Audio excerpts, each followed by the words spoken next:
컬리에 대한 굿뉴스가 드디어 떴습니다. 바로 흑자 전환이 아닌 컬리 에비타 흑자 뉴스입니다. 에비타 흑자. 컬리 지난해 첫 에비타 흑자 달성, 매출도 업.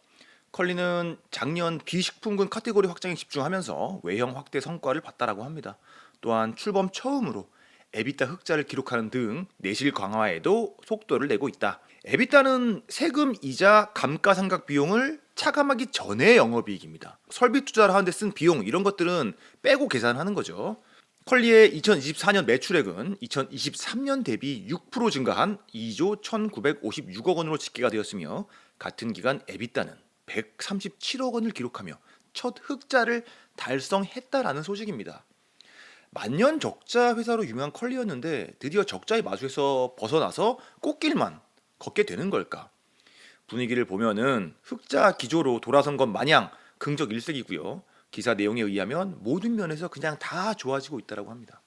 컬리의 비상장 주식 주가도 이런 분위기가 반영된 것을 볼 수가 있는데 지난 3개월 동안의 주가 차트를 보면은 상승세 힘을 확인할 수가 있다. 에비타 흑자 뉴스가 분위기를 바꾸었다라는 사실은 두말할 나위가 없는 팩트인 겁니다. 그렇다면 앞으로 컬리는 쿠팡처럼 적자의 마수에서 벗어나서 완전히 체질 개선이 된 걸까? 그렇다고 보기에 아직은 갈 길이 매우 멀어 보이는데 3년 차트를 한번 보시면 에비타 흑자 뉴스가 대세적인 변화를 의미하는 것은 아님을 유추해 볼 수가 있다는 겁니다. 주가 상승 폭이 대세 전환 수준만큼은 아니라는 거죠. 그 이유는 실제로 대세가 전혀 바뀌지 않았기 때문입니다. 본질적으로 컬리는 쿠팡과 네이버 쇼핑이랑 똑같은 시장에서 똑같은 소비자를 대상으로 경쟁을 해야 되는 상황이고, 반대로 말하면 투자자들이 컬리를 포기하게 된 결정적인 이유는 쿠팡과 네이버 쇼핑의 양강 체제가 확정되었기 때문입니다. 그 이후로 컬리는 하락을 거듭하고 있고요. 2022년 컬리의 주가가 고공행진을 했던 당시에는 쿠팡이 성공할지 아직은 미지수였던 상황이었고, 네이버 쇼핑도 자리를 잡기 이전이었기 때문에 컬리에게 희망을 거는 투자자들이 있었던 것이고, 그 이후로 컬리는 투자자들이 기대했던 경쟁력을 갖추지 못하였고 지금 현재의 주가가 된 겁니다. 현재 시장 상황에서 컬리가 쿠팡과 네이버 쇼핑을 상대로 이긴다거나 혹은 치열하게 경합을 펼칠 거라고 생각하는 투자자는 있을 수가 없는 것이고요. 그래서 컬리의 주가는 지난 3년 동안 바닥을 향해 곤두박질 치게 된 것입니다. 이 와중에 같은 이커머스군의 경쟁사들 혹은 대장들을 보면은 쿠팡은 실적이 신기록을 갱신했다는 뉴스가 나오고 있고, 작년 매출 규모가 40조 원을 넘겼다라는 건데 컬리의 작년 매출은 2.2조 원입니다. 40조랑 2조 원 비교하는 의미가 없고요. 네이버 쇼핑은 작년 거래액이 50조 원이 넘었다라고 합니다. 참고로 컬리의 작년 총 거래액은 3.1조 원입니다. 50조 대 3조 비교의 의미는 없다. 한국의 이커머스는 네이버 쇼핑과 쿠팡의 양강 체제가 확립이 되어 있고, 컬리도 신선식품 외에 다른 품목들로 진출을 하는 중이며, 쿠팡도 네이버도 이미 신선식품을 팔고 있습니다. 컬리의 영역에 침범을 한 거죠. 그러니까 플랫폼마다 점점 더 차별점이 없이 비슷해지고 있는 중이고, 이렇게 되면 쿠팡과 네이버 쇼핑의 쏠림 현상은 더 심해지겠죠. 컬리에게는 전혀 유리할 것 없는 시장 상황이다. 컬리가 작년에 에비타 흑자를 기록했지만 영업이익은 적자를 기록했고요. 고로 컬리는 여전히 적자 기업인 것이고, 에비타 흑자는 무엇인가 이 실체를 한번 보도록 하겠습니다. 적자 이커머스들이 사랑하는 에비타의 진실.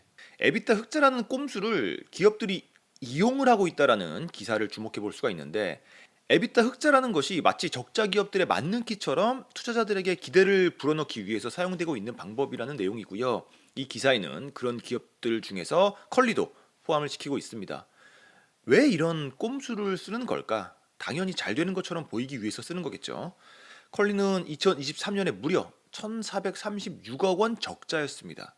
이랬던 컬리가 느닷없이 2024년에는 고작 183억 원의 적자를 기록했고, 눈부신 성장에 힘입어 결국 에비타 흑자를 달성하게 되었다라는 스토리가 완성이 되었습니다. 과거로 좀 더 거슬러 올라가 보면은 실적을 확인해 보면 영업이익의 적자 단위가 100억 원대인 것은 2024년이 처음인 것을 알 수가 있습니다. 이런 흐름대로라면 내년에는 흑자를 기대해 볼 수도 있겠다라는 생각이 투자자들 입장에서는 자동적으로 들 수가 있는 부분이고, 그럼에도 불구하고 지레 짐작을 근거로 김칫국을 마시는 행위는 자제해야 할 것이다 라는 게 바로 기사의 내용입니다. 컬리가 내년에 절대로 흑자 전환을 못한다 라는 게 아니라 에비타 흑자는 투자 판단 근거로는 충분치가 않다라는 겁니다. 결국 기업은 기업에게 유리한 지표를 보여주는 것이기 때문에 투자자나 소비자들이 이런 지표를 고지고대로 믿고 따르는 것은 경계를 해야 한다라는 취지고요. 에비타 흑자를 내세우는 회사들은 또 어떤 회사들이 있는지도 한번 보도록 하겠습니다. 에비타 흑자를 내세웠던 회사들.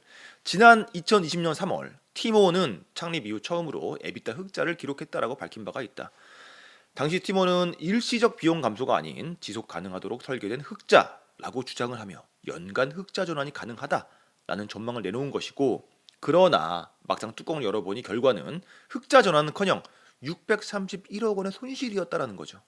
아시다시피 티모는 TMF 사태의 주인공입니다. 완전히 무너져서 파산 아니면 회생 절차를 거쳐야 하는 그 기로에서 현재는 인수해줄 곳을 찾는 중이고, 물망에 오른 인수자로는 상장이 너무나도 목이 마른 오아시스가 티몬 인수를 시도하는 중이라고 합니다. 참고로 오아시스는 상장에 너무 목이 말라있던 나머지 작년에는 11번가 인수를 시도했었으나 무산된 적도 있었고요. 오아시스는 기회가 되면 따로 다루도록 하겠습니다. 어쨌든 티모는 미래가 전혀 밝지 않은 상황에서 에비타 흑자 카드를 내밀었던 적이 있고, 에비타 흑자라는 카드가 어떻게 쓰이는지를 투자자들이 충분히 유추를 해볼 수가 있는 부분이다. 과거에는 티몬이 그랬었고 현재는 컬리 말고 또 어떤 회사들이 에비타 흑자를 외치고 있는지도 한번 보겠습니다. 에비타 흑자를 외치고 있는 또 다른 기업은 바로 신세계의 쓱닷컴과 SK의 11번가입니다. 감이 오시죠? 공통점이라면 이커머스 판에서 경쟁력은 없지만 상장이라는 희망만큼은 잡고 있는 회사들이라는 것이고, 죽기 아니면 까무러치기라는 말이 있듯이 이 회사들이 죽을 각오로 상장에 달려드는 이유는 상장을 못하면 진짜로 죽기 때문입니다. 여기서 죽는다는 것은 재무적 투자자들의 투자금을 회수하지 못하고 날린다라는 것이고요. 그런 비극을 맞고자 달려드는 것인데, 문제는 상장을 해서 개인 투자자들의 돈으로 엑시트를 하는 전략이라는 거죠. 이게 문제라는 겁니다. 어쨌든 죽기 살기로 상장을 위해서 노력을 하고 있고, 공교롭게도 이 회사들은 건지함을 과시하는 수단으로 에비타 흑자를 내세우고 있다는 겁니다. 근데 문제는 투자자들이 이미 이 회사들의 깜냥이 안 된다는 거를 파악하고 있다는 거죠. 일찍이 이커머스의 경쟁 구도에서 벗어난 회사들이고 경쟁력이 없음이 판정이 난 회사들의 투자를 한 재무적 투자자들이 본인들의 투자 실패는 인정을 하지 않고 어떻게든 상장을 시켜서 개인 투자자들의 돈으로 자금 회수를 노리고 있다는 겁니다. 기가 막힐 노릇이 아닐 수 없고요. 왜 너나 할 것 없이 에비타 흑자를 외치고 있는지 분위기를 알 수가 있는 부분이다. 정리하면 에비타 흑자라는 지표가 어떤 계산법과 디테일한 기준에 의해서 산출이 되는 것인지 저는 자세히 알지는 못하지만, 에비타 흑자를 주장하는 회사들의 면면을 보면은 못 믿어온 부분이 분명히 존재하고 있다는 겁니다. 일종의 연막탄 같은 느낌이 있다는 거예요. 기사에서는 말합니다. 현금 흐름표 등 기업의 영업활동을 더 세밀하게 분석할 수 있는 지표를 공개하지 않는 상황에서 에비타로만 실적 계산을 주장하는 경우가 있고, 실제로 에비타 흑자와 실제 영업이익의 흐름이 맞물리지 않는 케이스가 많다는 겁니다. 결론은 에비타 흑자라는 만능 키를 사용한 회사들에 대해서는 꼭 올해랑 내년 실적까지도 확인을 해보도록 하자. 에비타 흑자만을 믿고 서둘러 투자 결정을 할 필요는 없는 것이다. 컬리도 마찬가지죠. 컬리의 김슬아 대표님은 상장에 대한 목표의식이 누구보다도 높은 상황인 것으로 알려져 있습니다. 기사에 의하면 컬리의 기업 가치가 회복하더라도 국내 IPO는 승산이 없을 수도 있는데, 국내에선 이미 컬리가 고평가라는 논란이 있고 유니콘 기업으로서의 가치가 완전히 사라진 부분도 있으며, 가장 중요한 건 사실상 기관 투자자들의 실패를 개인에게 떠넘긴다라는 비판이 예상되기 때문에 고로 스펙을 통한 미국 우회 상장 가능성이 제기되고 있다고 합니다.